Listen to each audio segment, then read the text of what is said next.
So ito na mga par, punta na pala kami sa motor shop ni Boss Melvin para ipaayos ang aking motor. Dinire-diretso lang namin ngayon ng Roas Palengke papunta sa Herbosa, kung saan hindi namin inaasahan makakita kami ng isang magandang diwata. Ito na, nadadaan ng camera. Tinitigan ko, nilapitan ko, hanggang sa may diwata na pagtingin ko. Tinitigan mo. Ayan na nga, diretso lang tol.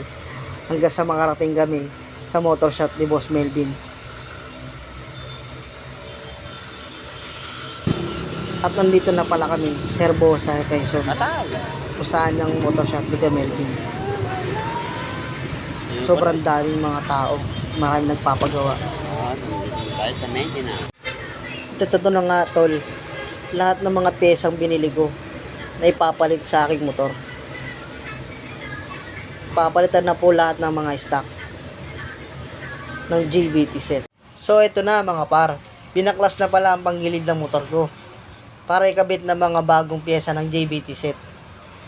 At kung kayo pala ay magpapagawa ng motor o kaya magpapa-maintenance ng inyong mga motor, dito na lang po pala kayo kay Boss Melvin Works. Dito lang yan sa Herbosa, Quezon. At ayun na pa mga par, kinabi na pala ako. At napag-isip-isip ko na iwan ko na lang muna to kay Boss Melvin at babalikan ko na lang bukas ng umaga. At nandito ulit po pala ako sa motor shop ni Boss Melvin para balikan yung motor ko.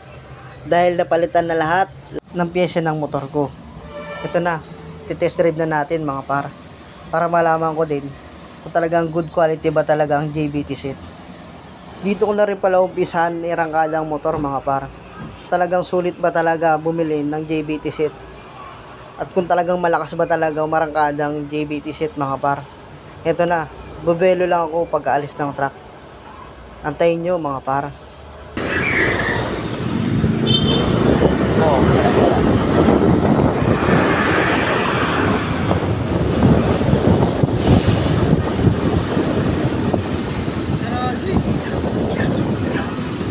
At ayun nga mga par, nakita nyo ang resulta. Hindi tayo pinaya ng JBT set. Kaya kung ako sa inyo, mag-upgrade na kayo ng panggilid. At pipiliin nyo lang yung JBT set. At yun lang mga gar. Please follow and like for more videos.